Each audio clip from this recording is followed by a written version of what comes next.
Today we'll speak about the palmar aponeurosis. Palmar aponeurosis. The deep fascia of the palm is thin or thenar and hypothenar eminence, and thick in the central part of the palm, where it forms the palmar aponeurosis. The palmar aponeurosis is strong, well-defined part of the deep fascia of the palm, which covers the long flexor tendons and superficial palmar arc. It is triangular in shape and made up of mainly longitudinal fibers and few transverse fibers intersecting the former.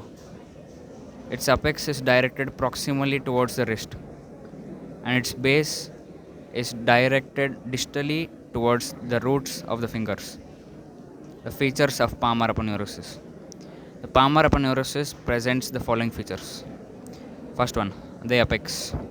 It is the narrow proximal end of the palmar aponeurosis, which blends with the flexor retinaculum. Its superficial fibers are continuous with the tendon palmaris longus. Tendon of palmaris longus. Next, the base. It is the broad distal end of palmar aponeurosis. Just proximal to the heads of the metacarpals, the base divides into four longitudinal slips, one each of uh, one each of medial 4 digits. Each slip further divides into two slips, which blend with the fibrous flexor sheaths of the corresponding digits.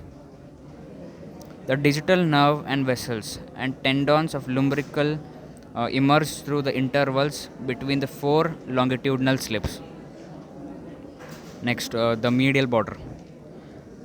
Medial border. The medial edge of aponeurosis is continuous with the deep fascia, covering the hypothenar muscles, and gives origin to the palmaris brevis.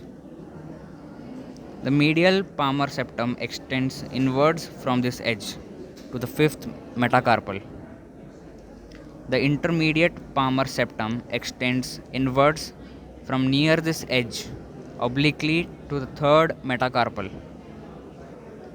Next, the lateral border.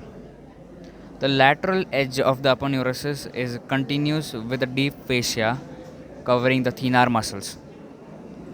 Lateral palmar septum extends inwards from this edge to the first metacarpal. The functions or actions of palmar aponeurosis. The actions are: it helps to improve the grip of the hand by fixing the skin, and it also protects the underlying tendons, nerves, and vessels. Thank you.